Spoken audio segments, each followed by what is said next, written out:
Alright, hi there everyone, it's RK here, and I thought I'd share a little bit of an advice on changing your guitar sound very drastically without spending any money. The only two things you're gonna need are a Phillips head screwdriver or a flathead screwdriver, depending on the screws of the pickups, and a ruler, and preferably a ruler that starts measuring right at the edge of the ruler, because we need to measure height, right? So, pickup height. It's actually a very easy thing to understand, but in my opinion, it's something that's way often overlooked. And that's predominantly because there's not a lot of information about the actual science of guitar pickup height, right? So I want to teach you how to use the science to inform your choices of taste. Now let's talk about the science first.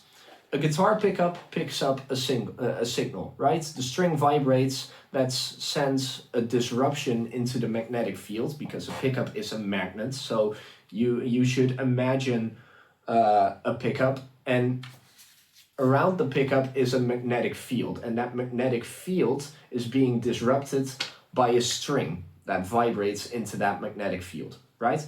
That disruption is then being sent in and turned into an electronical signal, and that's being sent into your guitar rig, out of the speakers, back into your ears, right? That's the science. Now, I'm gonna tell you that's a lot like a singer singing into a microphone, right? We are pushing air molecules that are waving around in the air into a capsule from a microphone, and that capsule is transforming it into an electronical signal, into a mixing desk, out of the speakers, into your ears, right? So, there are a few rules to using a microphone with a vocalist, right? If the microphone is put closer to the vocalist's mouth, it will produce more low end, it'll sound more in your face, it'll have more high end, it'll sound direct, right? If I'm standing right in front of you, this close, and I'm talking to you, my voice is gonna sound different to when there's a bit of distance between us, right? So putting that microphone further away from your vocalist will generate less bass. It will also get more of the room sound, right? Because your voice is projecting and it's moving out, it's spreading out because the frequencies are getting room to wiggle around, right?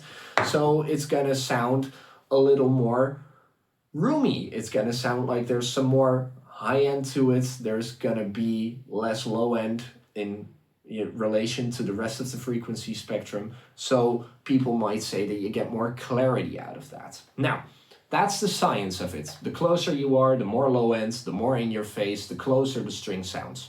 The further you are away from the string, the less low end you're gonna get out of it, but the more the top end will come out because of the lack of low end, right? It's a ratio kind of thing. Using this, you can then inform, by the way you play, how you like the pickups to sound and how you like them to be set.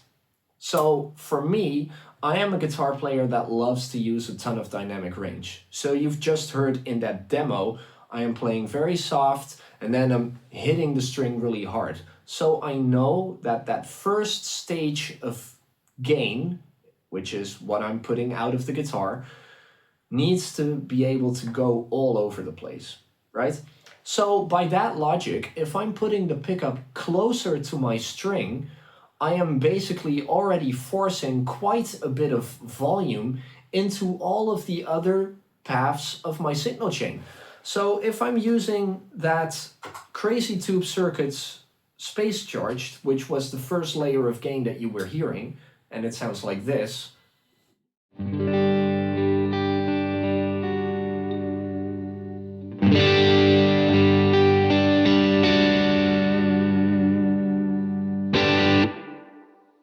That was just me changing the way I hit the strings. The volume was on 10, I had a volume pedal on 10, and the drive was set right above noon position. So it was a little more than halfway up. And it's got a very dynamic sound. Now, if I were to put the pickup way higher, so closer to that string, and I'm gonna really crank it to demonstrate the difference. And I want to keep that overdrive turned on because you will hear how it will react to the signal chain, right? That's what I want you guys to listen for. So this is again with the volume maxed up, and I'm gonna try and get different playing dynamics out of my right hand. Let's go.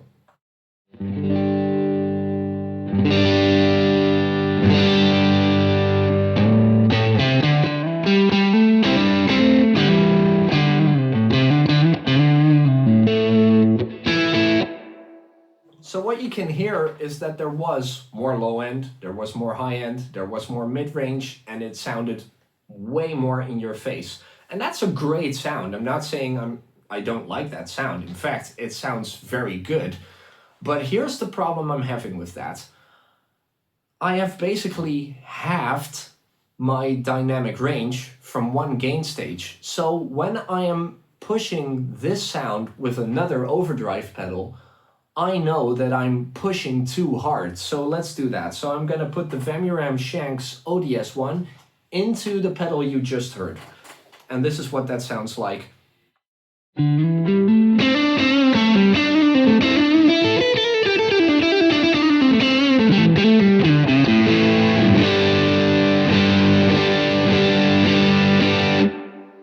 Especially on that G chord, what I just heard was that that lower end of the chord was getting choked out because I was putting too much in from the beginning for the way I like to set up the rest of my rig.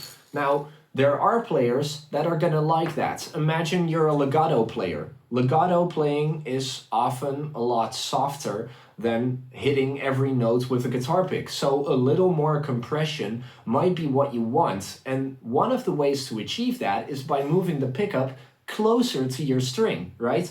So for someone who's got a lot lighter touch and who doesn't go as hard on their right hand, that pickup height might want to be set a bit higher, closer to the string. But for me, I am more of a heavy hitter, and I like to have my right hand used as kind of a volume knob, right? My right hand is the first volume knob of my guitar system, which means that when I am stacking multiple overdrives, I still want to have that dynamic range. So I put it back to where it was just now, and I'm going to put on all of my overdrives again and look at the difference.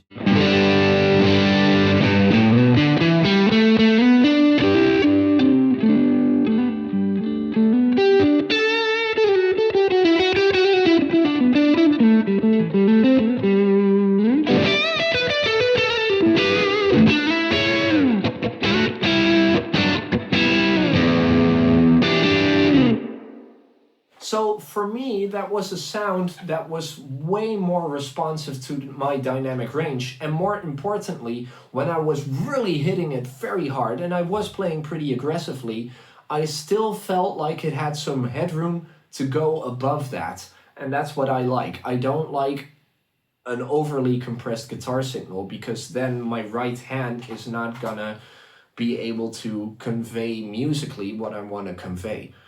So this is a short tutorial about pickup height and how you can use science to inform your choices of tonal preference. So here's to many more of those videos, and I'll see you in the next one. Bye-bye.